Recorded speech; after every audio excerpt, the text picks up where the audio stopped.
Hello students, welcome back to IFCC। आज हम चर्चा करने जा रहे हैं 1833 के चार्टर एक्ट की।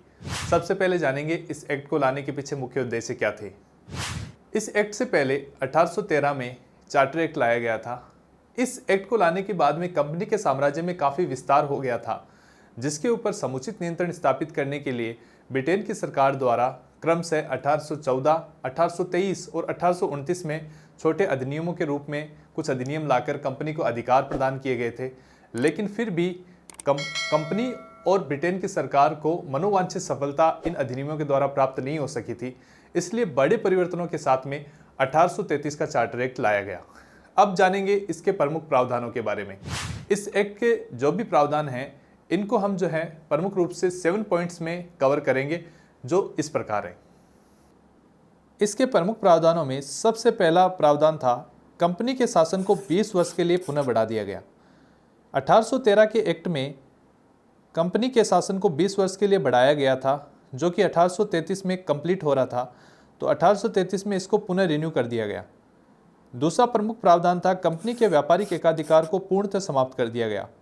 अर्थात अब कंपनी का कार्य ब्रिटेन की सरकार की ओर से केवल भारत पर शासन करना रह गया था। इसका मतलब ये हुआ कि कंपनी का न सिर्फ व्यापारिक एकाधिकार को समाप्त किया गया, जबकि व्यापार करने के अधिकार को भी इस एक्ट के माध्यम से समाप्त कर दिया गया। और अब बोर्ड ऑफ डायरेक्टर है, वो बोर्ड ऑफ कंट्रोल के साथ मिलकर सिर्फ शासन व्यवस्था को देखने का उनके ऊपर जिम्मा था। तीसरा प्रमुख प्रावधान था, देश की शासन प्रणाली का केंद्रीकरण कर दिया गया। इस बिंदु को हम 3 सब पॉइंट्स के अंदर डिस्कस करेंगे। पॉइंट नंबर ए, बंगाल के गवर्नर जनरल को भारत का गवर्नर जनरल बना दिया गया। अर्थात इस एक्ट के माध्यम से बनने वाले प्रथम भारत के गवर्नर जनरल और बंगाल के अंतिम गवर्नर जनरल, जिनको बोला जाता है, वो थे lord William Bentinck. B point है, कानून बनाने की शक्ति का केंद्रीकरण कर दिया गया।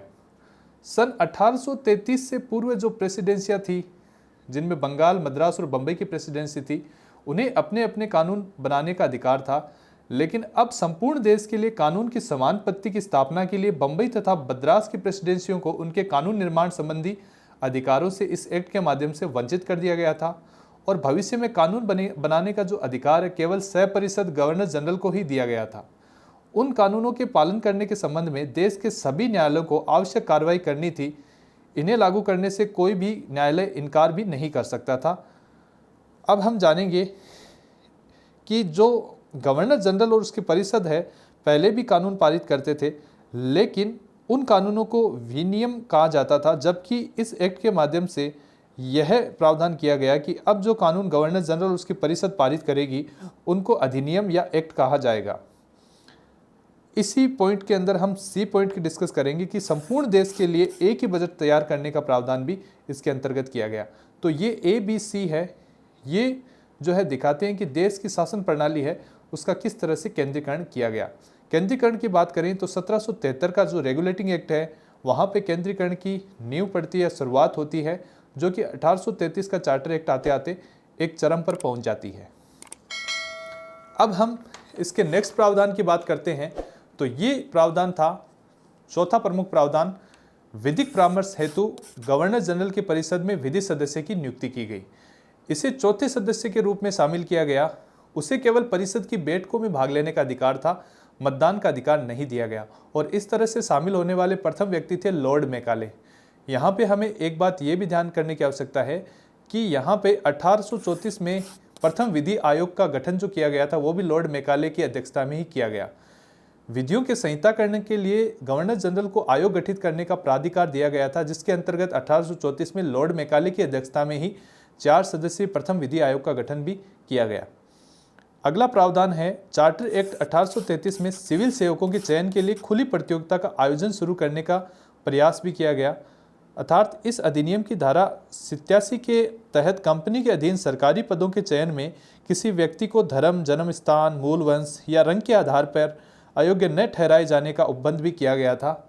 इसमें कहा गया था कि कंपनी में भारतीयों को किसी पद, कार्यालय और रोजगार को हासिल करने से वंचित नहीं किया जाएगा। हालांकि बोर्ड ऑफ डायरेक्टर के विरोध के कारण इस प्रावधान को समाप्त कर दिया गया था, या यूँ कहें कि यह प्रावधान लागू नहीं हो पाया था। अगला प्रावधान था, दास प्रथा जो थी उसके उसे जो है विधि विरुद्ध घोषित कर दिया गया था। इस एक्ट के द्वारा जो दास प्रथा को विधि विरुद्ध घोषित करने का कार्य किया गया था और अंततः 1843 में जो दास प्रथा है उसका भारत से उन्मूलन हो जाता है। लॉर्ड एलिनबरो उस समय जो है भारत के गवर्नर जनरल होते हैं 1843 में, जिन्हें जो है दास प्रथा का अंत करने के रूप में जो है जाना जाता है। अंतिम प्रावधान के रूप में इसमें इस चार्टर पर लॉर्ड मैकाले के साथ साथ उपयोगितावाद के जो चिंतक हैं जेरेम बेंथम और उनके शिष्य जेम्स मिल, इनका भी, उनके विचारों का भी एक प्रमुख प्रभाव है इस पे पड़ा है। तो ये प्रमुख 7 प्रावधान थे इस एक्ट के जिसके बारे में हमने चर्चा की। इसके साथ में हमें यह भी बात ध्यान करने लायक है कि इस एक्ट में संविधान निर्माण का आंशिक जो है संकेत भी इस एक्ट में हमें मिलता है। तो आज का 1833 का चार्टर एक्ट यहीं समाप्त होता है। Thanks a lot, have a nice day.